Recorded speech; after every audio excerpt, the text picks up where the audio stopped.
Hello everyone, and welcome to another edition of Let's Paint a Mini. So we're looking at more of the Doom board game today. Right now we're looking at this Cacodemon. As you can see, I've already got a layer of black paint on there. I just used pure black to do the base coat, and I'm going to put all the colors at the bottom of the screen so you know what colors we're going to be using. As you can see, I've played around with this a little bit. I kind of cut off the base that originally came with this miniature, and then I just got a regular black base, and then I actually put a clear sort of peg right there in order to give it that sort of hovering look, because the Cacodemons are supposed to be flying monsters, so I was doing that. You don't have to, but it's just something I thought I would do kind of for funsies. So the first thing that we're going to do right after we get into the, right after we do that base coat of black there, is we're going to use this deep red color. It's this really, really dark red color. Get some paint onto my little plastic surface here. And as a reminder, I do like to tell people, make sure that you use a plastic surface for putting your paints onto instead of a paper surface, just because the paper surfaces tend to kind of soak up the paint and it dries up your paint a little bit. I'm using a Master's Touch brush here. This is a 12-0 scale. This is just a handy go-to brush. It's not anything, not any kind of like small details or anything like that, but it gets the job done. And we're basically just going to go over the whole guy here, except for the teeth and the horns, and we'll just go from there. Oh, by the way, something that you can do if you want to, I would say that if you want to do this, do it before you actually do the base coat even, is that the Cacodemons throw these sort of bluish purple fireballs, lightning balls, whatever. So the insides of their mouths are kind of glowing with a blue or purple energy. So if you want to show that, you can just kind of paint the inside of the mouth there with any kind of blue or purple, you know, whatever shade that you like. The reason why you want to do it before your base coat is because the mouth is really, really narrow in between the teeth there. So it's hard to get the entirety of the mouth without also you know, getting the sides of the teeth or the mouth or anything like that. But I'm actually just leaving it the way it is because, I mean, you know, it's hard to even look in there. I mean, as you can see, the tip of the tongue there I painted black, but the entire rest of the mouth there is just unpainted. Well, it doesn't, you know, it's not very obvious. A lot of people aren't really going to notice, and you know, I just don't really think it's really worth the effort. But yeah, if you do want to do that, you can just use any kind of blue or purple shade of paint that you want, and just do that before your base coat.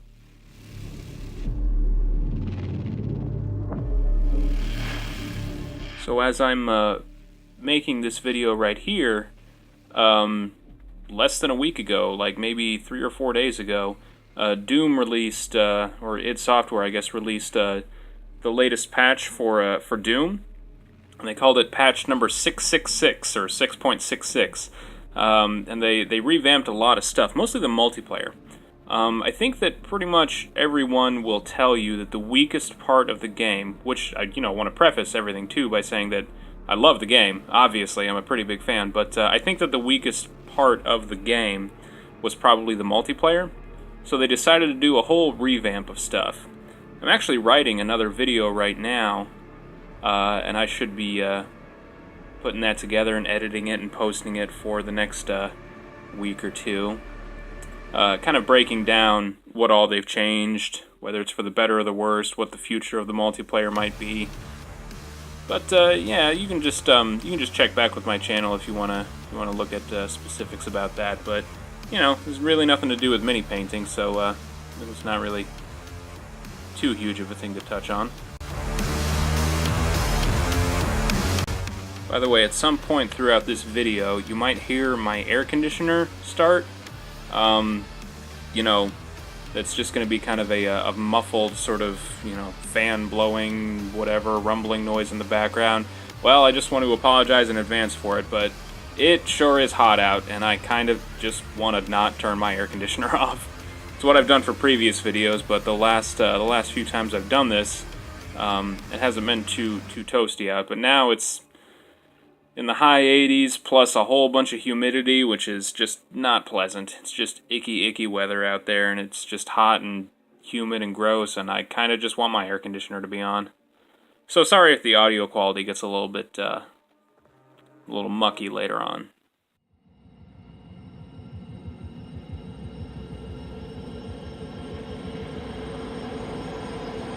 So it's been a while since I made these videos, and one of the things that I do is I kind of talk about like movies that I saw and stuff like that. And what was the most recent movie I saw? I think it was the newest Spider-Man movie. I think I saw Spider-Man: Homecoming. That was pretty good. I liked it a lot, actually. It was a lot more entertaining and overall true to the character of Spider-Man, while also, you know, updating the character for a modern cinematic audience. It's pretty good. You know, it's been out for a little while now, so, you know, I'm sure that if it's the type of movie that you wanted to see, you probably would have gone and seen it already, but I would say that if you haven't seen Spider-Man: Homecoming and you're curious about it, yeah, go do it, because it's pretty good. It was worth it. Yeah, it was really fun, really entertaining. But if you did see Spider-Man: Homecoming, I don't know, what'd you think of it? Like I said, I really liked it a lot. I didn't think that there was any real fault with it or anything like that. You know, one of the things that I like about movies that I can talk to people and have discussions about them and that kind of thing. And not everyone feels the same way about every movie. Obviously, everybody has different opinions and all that. So I don't know. Yeah, if you didn't like it, let me know in the comments and let me know what you didn't like about it or whatever, and we can have a discussion or whatever. You know, it's up to you. What else? Well, Valerian comes out this weekend. I do really want to go see that movie. I really like Luc Besson a lot.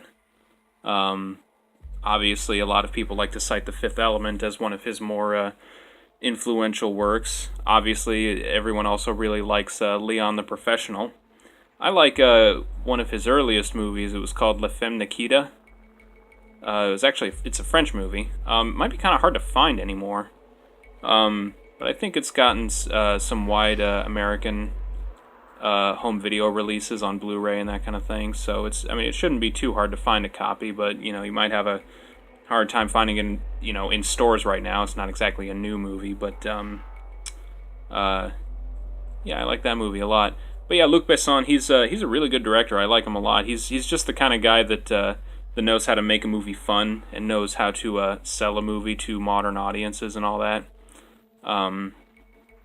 I think that he's just somebody who's very self-aware in Hollywood, and I think that that's something that we need more and more of these days. Sorry, I was getting out of frame there.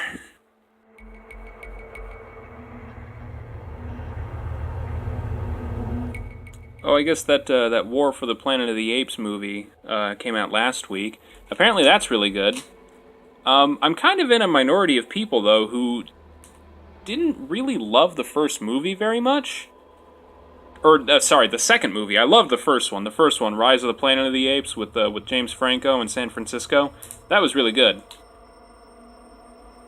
But the second one, Dawn of the Planet of the Apes, I think. I don't know. Something about it didn't.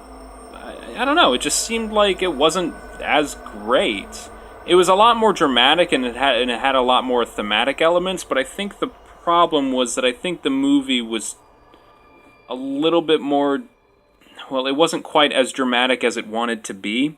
So in order to have a compelling drama, you have to have compelling characters with good character arcs and all that, and it kind of had that, but my problem with the movie was that all of the source of conflict in the movie basically just came from either the humans or the apes just kind of saying, you know what, I don't trust them, and then just because of there's distrust, bad things happen, basically. And that seemed to be the entire source of conflict throughout the entire movie, and it wasn't really that captivating. It was just kind of a going back and forth between the two sides, I guess you could say, the humans and the apes, and them dealing with their distrust for each other. And I don't know, I didn't really find it all that compelling. The action was okay, but kind of generic and forgettable. I mean, I don't really remember that much about it, but I really like action movies.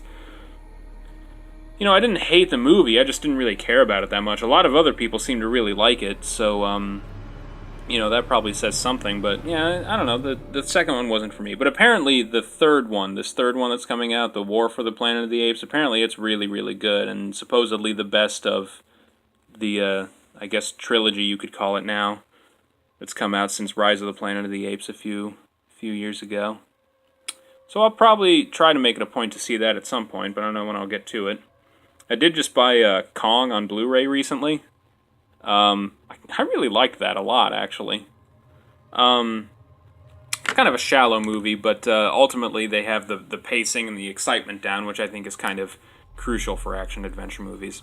Okay, so we've got most of our Cacodemon covered in our deep red color there. We just don't have the, the lips, the teeth, the eyes, and the horns. The next thing that we're going to do is we're actually going to dry brush a lighter shade of red over it. Although I should probably wait for him to dry. Yeah, he's still kind of wet, so give me a minute. I'm going to let him dry, and I'll be right back. Alright, so after he's completely dry like that... Yeah, that seems to be him. Okay, so we're going to move on to this, is this fire red? Yeah, this is fire red. This label is faded off here, but I'm moving on to fire red here. This is just a much lighter shade of red. Gonna do that right there.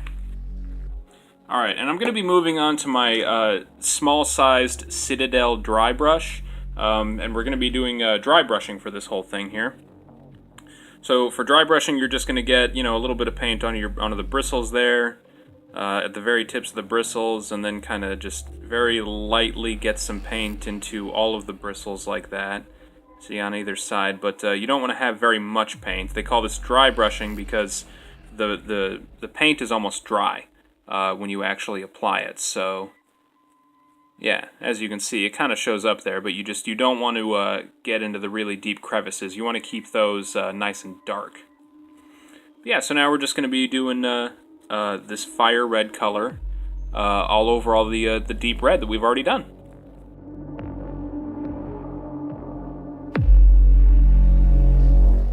And there goes my air conditioner. So yeah, at any point whenever I talk and you're hearing that thing, sorry about you. But hopefully that. Bleh! Ooh. Really almost messed up there quite a bit. Alright, we're good. We're safe. Disaster averted. Okay. Go ahead and dry brush this red color over the lips, if you haven't already gotten the deep red in there. If you get a little bit on the teeth, don't worry too much about it, because obviously we're going to go over those with another color later on. One of the things about dry brushing is that whenever you've got really prominent lines, like in this case the fingers coming down, you've got 3 sets of sort of lines coming down here, make sure you go across them like this. Don't go with the lines like this, because if you go with them like that, you'll get paint into the deep crevices, separating the fingers there. But if you go across like that, you're going to keep the crevices of those fingers nice and dark, which is what you want. That gives you a color contrast that really pops.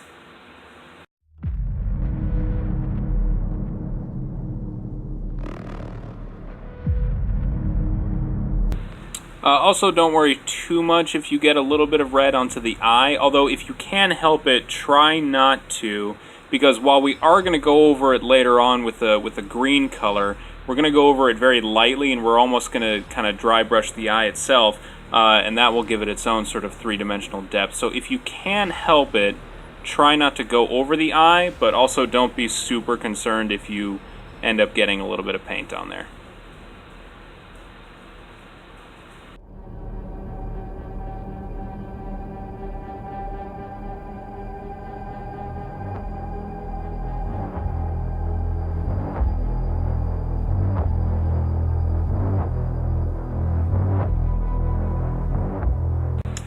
So I guess one of the things that they did with that Doom update that I was talking about earlier was that they made all of the DLC free.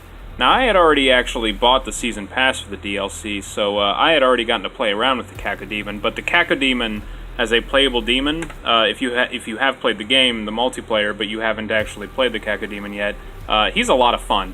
Because he's got some good health, but he can fly around the map, and he doesn't just shoot out fireballs and do that like like he does in the campaign, but he's also got this sort of it's almost like a frog's tongue, or you know what you imagine to be like a frog's tongue, where he can kind of reach out enemies, you know, other players, you know, 20, 30 feet away, and then just lop them up and just take a big chomp out of them and kill them in one hit. And it's a lot of fun to do. If you weren't 100% sold on the Doom multiplayer, you know, maybe give it another go with the latest update that they did, especially if you didn't already have the DLC. For one thing, there are more players playing it now, which is always nice. But, yeah, the content is a little bit more streamlined, and there's more content. You know, obviously there's more demons, more weapons. Some of the weapons, a couple of the weapons are kind of meh. But yeah, check it out if you haven't already, because playing as the Cacodemon in Doom multiplayer is really, really, really entertaining, actually. I really like it a lot. Probably the Cacodemon and the Spectre are probably the two favorites that I like to play as, probably followed by the Baron of Hell. I think those are my favorite demons. Alright.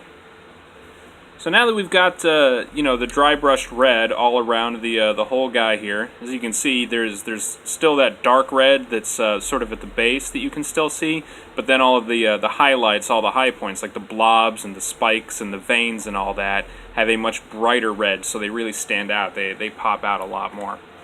The next thing that we're going to move on to, I think, actually, is a pink color, because, sorry, I'm going to wash off my brush here, because we are going to use the dry brush again. By the way, just if you are, when you're, you know, drying off your brushes, just kind of have a cup of water to the side, and you know, just kind of you know, press your brush against the sides of the water there, and that kind of helps to get the paint out. And then just you know, wipe off the brush with a paper towel or a shirt or a pair of pants or whatever. So we're going to move on to this Entrail Pink color here. This is a really, really nice shade of pink. I like it a lot, actually.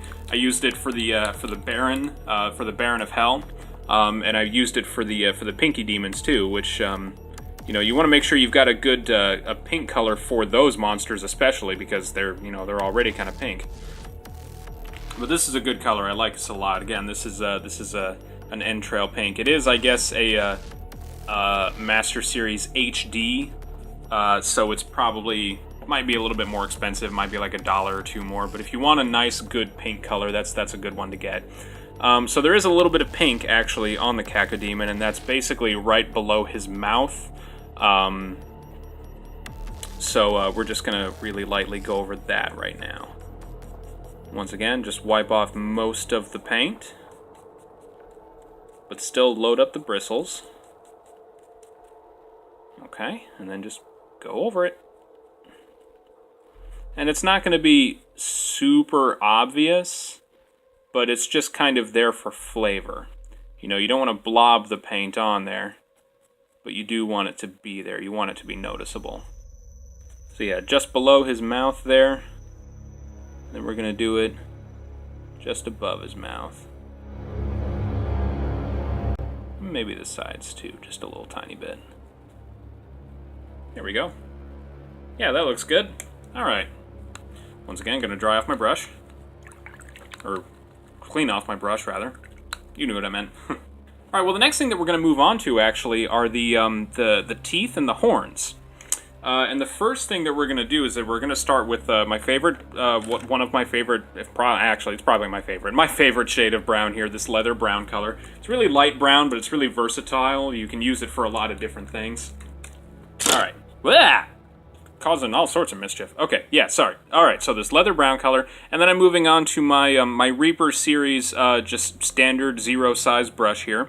This is a good, nice, high detailed brush. Well, it's not a super high detailed brush, to be honest, but it's just a good quality brush that you can use for really simple things like this. So the teeth and the horns are pretty prominent. They're pretty big. They're not itty bitty micro details like you would like have teeth for, you know, standard size minis. So we can just use this color here, and we're just going to go over each tooth individually. Don't go across, you know, the whole row of teeth. Do each tooth individually, and that will leave a little bit of a color gap in between each tooth.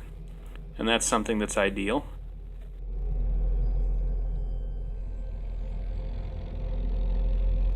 But just take your time with it. I mean, as long as you've got a decent brush like this and you've got patience, then you should be fine.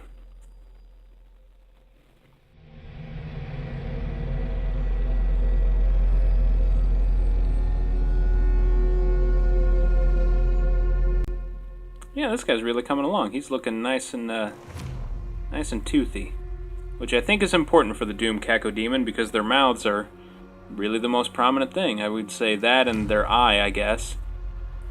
Fun fact for anyone who didn't know this, the concept or the sort of idea of the Cacodemon is actually based off of a Dungeons and Dragons monster called a Beholder. Now, if you're a tabletop nerd like I am, you know what a Beholder is. Well, heck, even if you played a lot of video games, you might know what a Beholder is because a Beholder was the first boss in the Baldur's Gate Dark Alliance video game that was on consoles back in the early GameCube and PS2 era.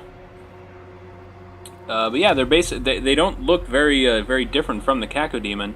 It's basically just a flying head with a big mouth and teeth. The thing that makes it different, though, is that instead of just having one eye at the center, it's actually got eyes kind of all over it.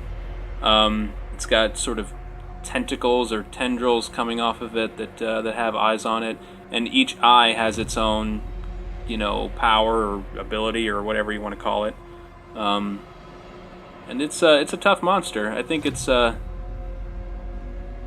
in D&D. I think it's challenge rating maybe 13 or something. It's been a while actually. I don't know for sure, but or at least in 3.5. I'm referring to 3.5, version 3.5, because I don't really know anything about version 4.0 or version 5.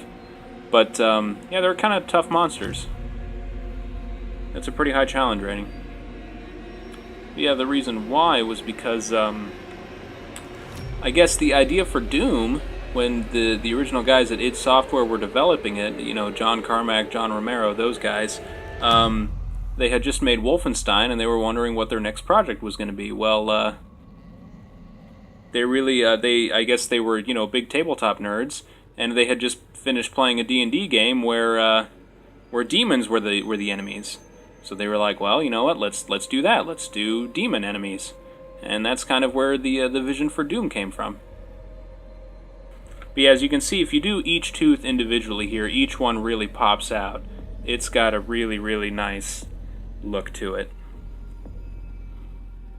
Yeah, just take your time with it, and as long as you've got a decent brush and commitment, you'll crank out a pretty creepy looking Cacodemon.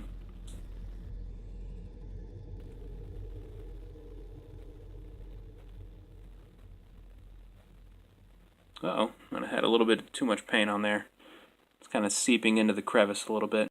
That's okay. Yeah, that's fine. That still looks alright. Okay, and then he's got these horns on the side here.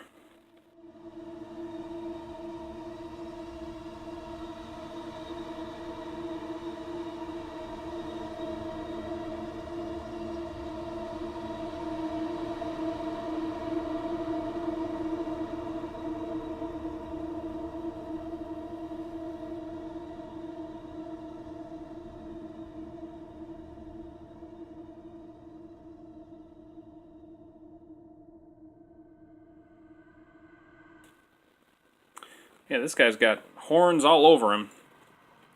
But again, just, take your time, be careful, you'll be fine.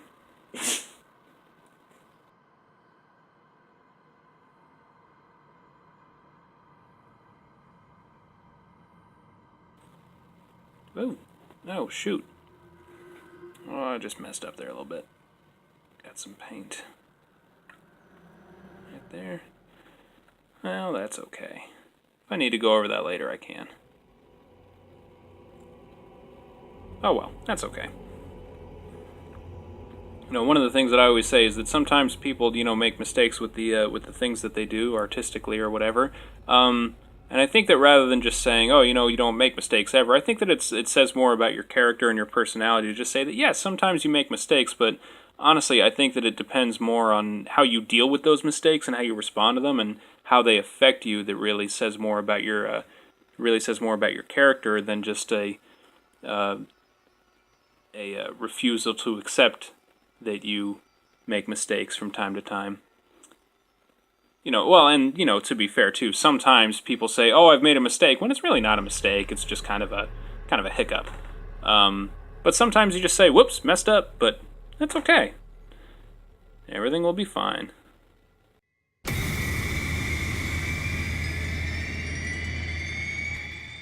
we go, I think that'll work. Alright, and I think we just got these 3 horns on the side here. And then I guess he's got the little horns that kind of go across his, spine? I guess. I don't know if it's a spine or not. I mean, if he's just a floating head. But, kind of reminds me of a spine, so we'll just say spine.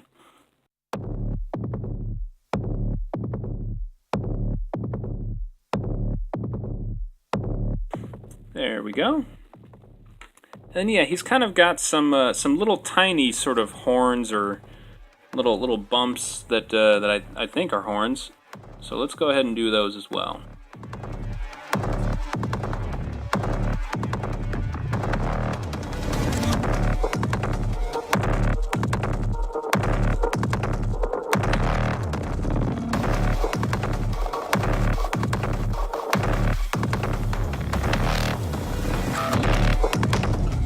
There we go. I think that looks pretty solid there. That'll work. Okay. So I'm gonna... dropping minis and stuff. Got more paint on them in places that I didn't... You know what? Actually... No. That was technically an accident, but... kind of worked out, because I think I do kind of want to paint the spikes on the spine here.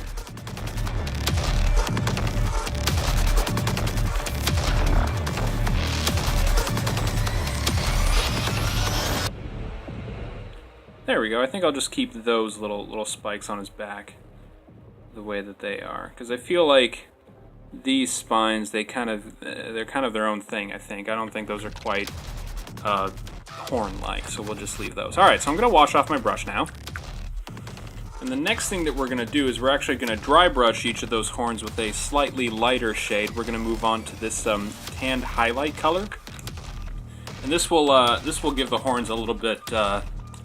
The horns themselves a little bit more depth.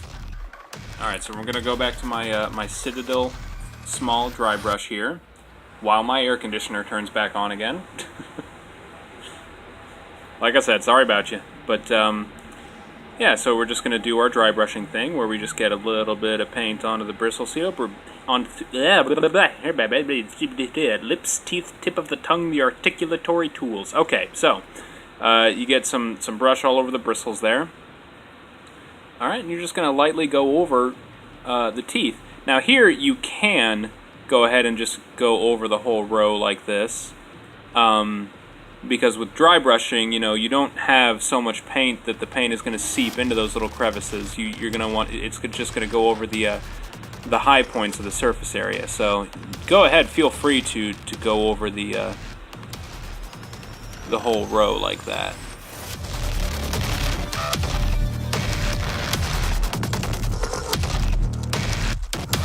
Go. Looks pretty good. I might go over the tongue there with some deep red or something. Actually, heck, I might use blue. But yeah, I'm gonna leave those the way it is. All right. And next, I'm gonna go over these horns on the side here.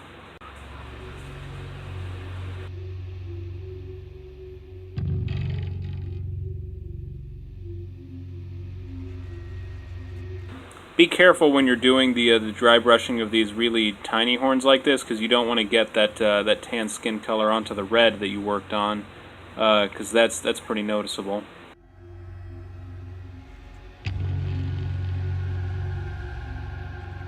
There we go.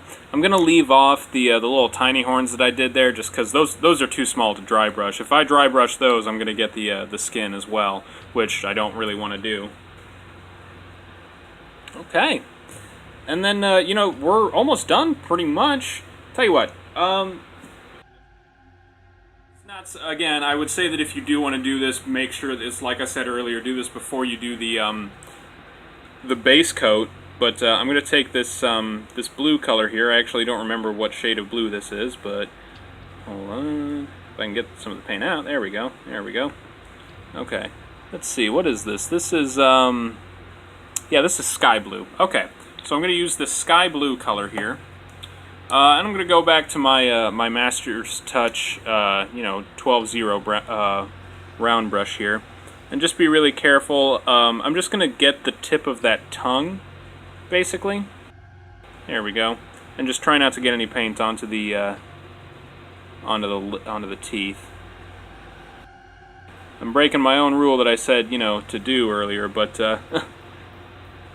you know, whatever, because I do kind of want that that tongue to have a little bit of a blue glow to it. There we go. That'll be fine. Okay. Yeah, don't really need very much brush or very much paint there. All right. And last up, we're gonna do the eye. So the Cacodemons have bright green eyes, kind of like the Barons of Hell. So we're gonna use this pale green color here.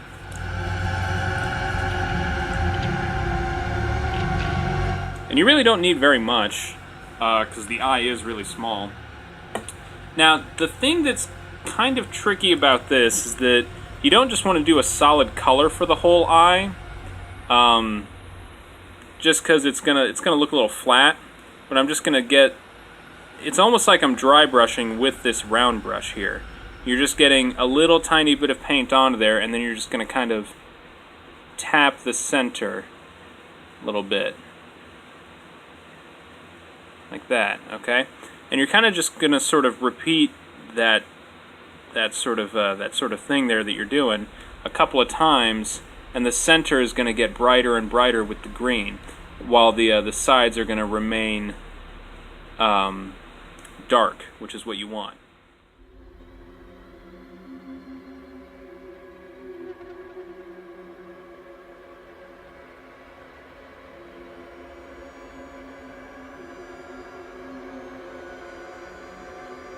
There we go.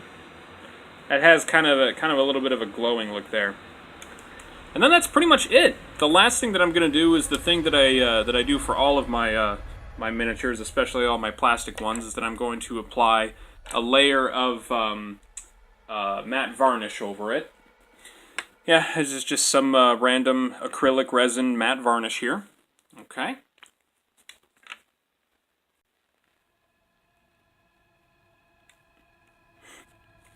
Alright, it's this kind of thick, nasty, milky white stuff color. But if you apply it, you know, evenly across the entire surface area of the mini, it's gonna dry to a clear color. And it's just gonna give a little bit more depth to your mini. Kind of make the brighter colors bright and darken the darker colors and all that, and it just kind of gives it a nicer sort of look all around. Just brings out everything more, makes it all pop.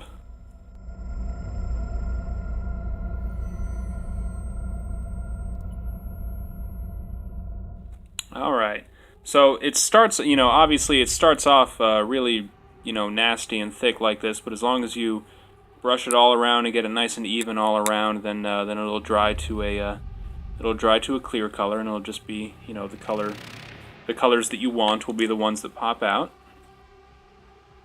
Yeah, oh, and remember too, when you're doing this, hold the mini by the base, you know, like this, so that you can get all around all the paint that you've done. You obviously don't want to hold it where you just put the varnish onto, because it is kind of sticky and gross. I am just using a really big, just kind of flat, large brush here. I always just say use a kind of nasty brush whenever you're doing this, because this stuff can kind of gunk up your brushes, and you don't want to use really nice new brushes for when you're doing this. Tell you what, I'm going to give him just a minute to dry, so that you can kind of see what he looks like after he's dried. Alright, and now that matte varnish is mostly dry, and you can kind of see, yeah, it's, I mean, well, mostly dry. I mean, obviously you can still see he kind of glistens there a little bit. Obviously, he's not going to do that after it fully dries. But that's it. That's the Doom Cacodemon. That's the Cacodemon from the Doom board game. I do like this miniature a lot. Well, I mean, I like all of the miniatures from the Doom board game. They're really, really nice sculpts. But I really like this one especially for some reason. He's just nice and, yeah, he's just nice and menacing. I mean, look at that. That's just beautiful. I like that. But yeah, thank you everybody for watching.